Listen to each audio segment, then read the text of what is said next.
Hello YouTube world, my name is Lauren and welcome back to my channel.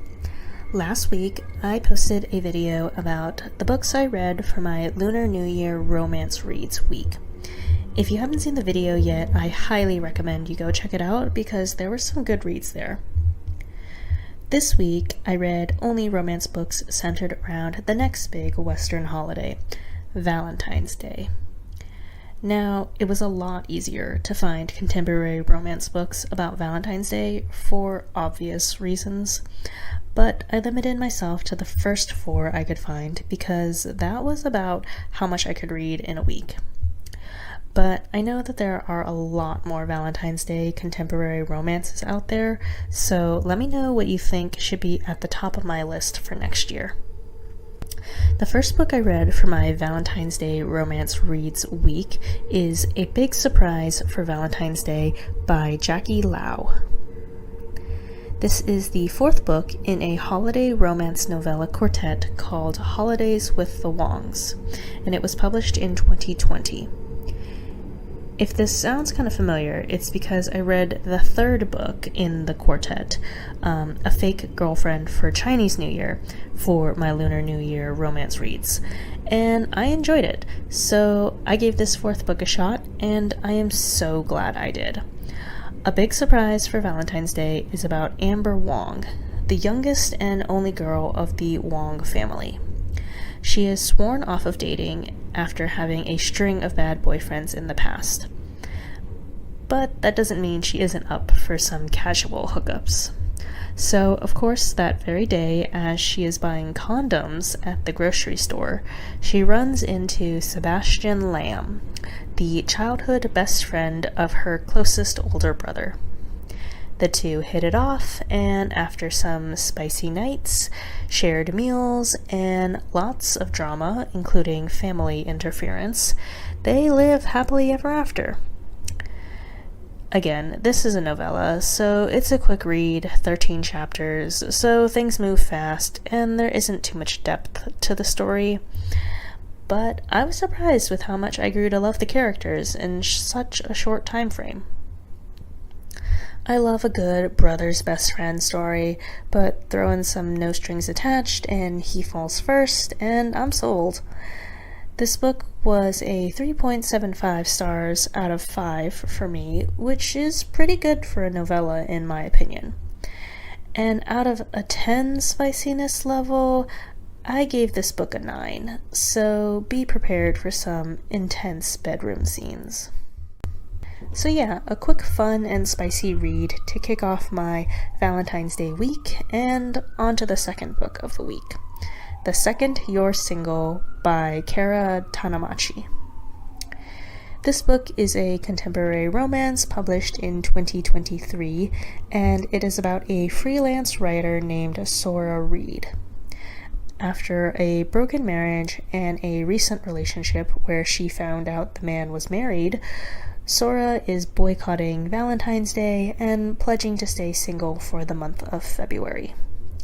She creates a huge community about this by writing about it for the online magazine she works for and inspiring other women to #GoSolo. But, of course, as soon as she declares all of this, she runs into a childhood friend at the grocery store.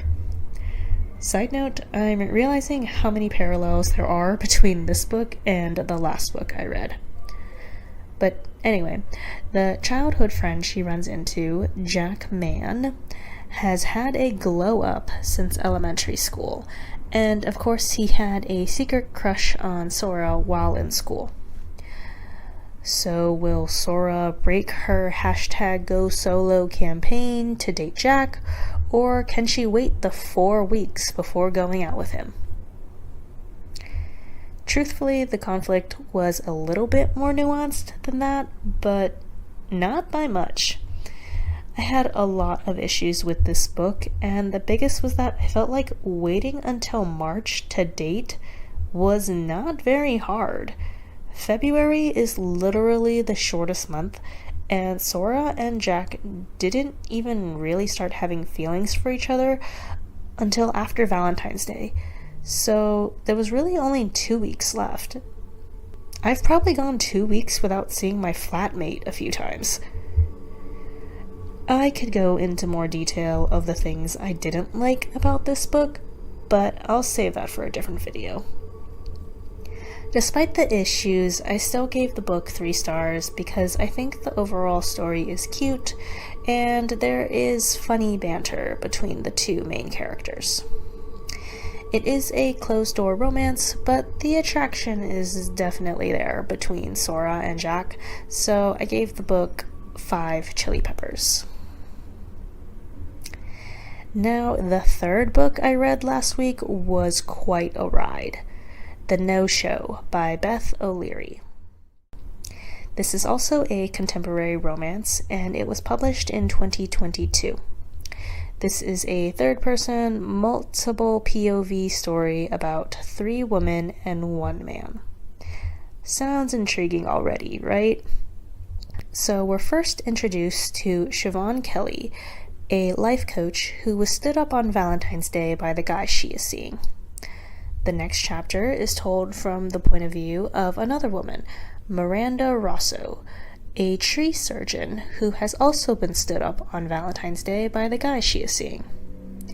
Then, in the next chapter, we see the POV of Jane Miller, a volunteer at a charity shop who, you guessed it, has been stood up by a guy who had agreed to be her date to her coworker's engagement party on Valentine's Day. And then we quickly learn that all 3 women have been stood up by the same guy. The book follows all 3 women as we try to figure out what is going on and where was he on Valentine's Day. Now, I thought this was going to be some cute, predictable, John Tucker Must Die kind of book. But it is not. This book keeps you guessing, and your emotions are on a roller coaster until the very end. I cannot say too much about this book because you have to experience it for yourself, but I'll just say the writing is fantastic, and the plot is thick. I gave it 4.5 stars, and maybe 1 chili pepper because it's not spicy at all, but there are some references to sex. But if there's one book you take away wanting to read from this video, let it be this book. Okay, on to the last book I read for my Valentine's Day Romance Reads week, The Do-Over by Lynn Painter. This is a YA romance published in 2022. It follows a high school girl named Emily Hornby who has had the absolute worst Valentine's Day ever, but then wakes up the next morning to live it out all over again. So yes, this is a Groundhog Day, aka time loop story, where the main character has to relive the same day over and over until they learn a lesson. Now, I normally don't like time loop books.